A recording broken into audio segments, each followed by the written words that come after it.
The sound woke me before the fear did. A slow spinning scrape beneath my bed, steady, patient, alive. I lay frozen, listening as the noise circled again and again, like something learning the shape of my room. When it stopped, I thought it was over. Then it whispered my name from the floor. I live alone in a small apartment above a closed bakery. Old place, thin walls, sounds travel. I told myself it was pipes or rats or grief echoing too loudly inside my head. My wife had died 3 months earlier. Sleep had become a fragile thing. The sound returned the next night at the same hour, 3:12 in the morning. A rotating scrape followed by a soft clicking like teeth touching metal. The air grew cold, not draft cold, but deep cold, the kind that settles inside the chest. I leaned over the bed and listened. The space beneath was dark, too dark. My phone flashlight barely reached past the edge. The beam shook in my hand and caught something round and pale turning slowly. I pulled back and the sound stopped. The next day I found marks on the floor, perfect circles etched into the wood as if something heavy had been spun in place for years. The smell came with them, old oil and damp earth. That night I placed my phone on the floor, recording audio. When the spinning started, I forced myself to stay still. The sound grew louder, faster. The clicking became rhythmic, almost pleased. Then the voice returned.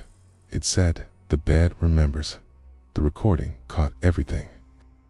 When I played it back in the morning, the spinning was there, the clicking was there, okay? The voice was not.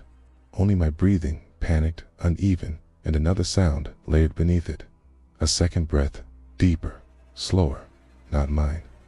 I did not sleep after that. I sat upright, watching the floor. At 3:12, the spinning began again, but this time the bed trembled. The legs lifted slightly and settled back down, as if something underneath was adjusting its grip. A shape pressed upward against the mattress. Not a hand, too round, too smooth. It rolled beneath me, following my movements, always centered, always listening. The whisper rose through the bed frame. "Lie still." I ran. I stayed with a friend across town, but the sound followed me. Not beneath the bed this time, but beneath the floor. Always spinning, always circling directly below wherever I rested. My friend said he heard nothing, said I was shaking, said I needed help. When I returned home, the apartment smelled wrong, stronger. The circles beneath the bed had multiplied, spreading outward like rings in water. The wood was warm to the touch. I dropped to my knees and looked beneath the bed. There was no space anymore. The floor had curved downward, forming a shallow bowl. In the center sat something smooth and pale, rotating slowly on a single point. No limbs, no face. It's just a round mass covered in faint impressions, like fingerprints pressed from the inside.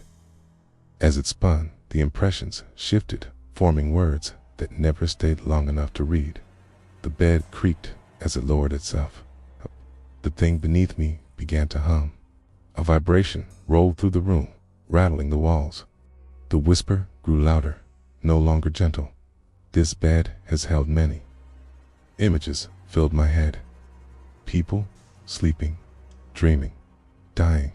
Their weight shaping the thing beneath, feeding it years, nights, fears, warmth. It did not hunt. It waited. The mattress dipped sharply, pinning me down. I screamed as the spinning accelerated. The impressions pressed outward, forming my own face, stretched and terrified. Felt myself sinking, not falling, but being drawn down like memory into wood, into something soft and endless. The bed absorbed sound. My scream became part of the hum. Then it stopped. I woke on the floor, gasping. Morning light filled the room. The bed stood normal, the floor smooth and clean. No circles, no smell. I laughed until I cried. That night I slept again. At 3:12, the spinning returned, softer, this time satisfied. The whisper spoke clearly. "Thank you for staying. Now it knows your shape. If you enjoyed the story, then please like and subscribe. Thanks for listening.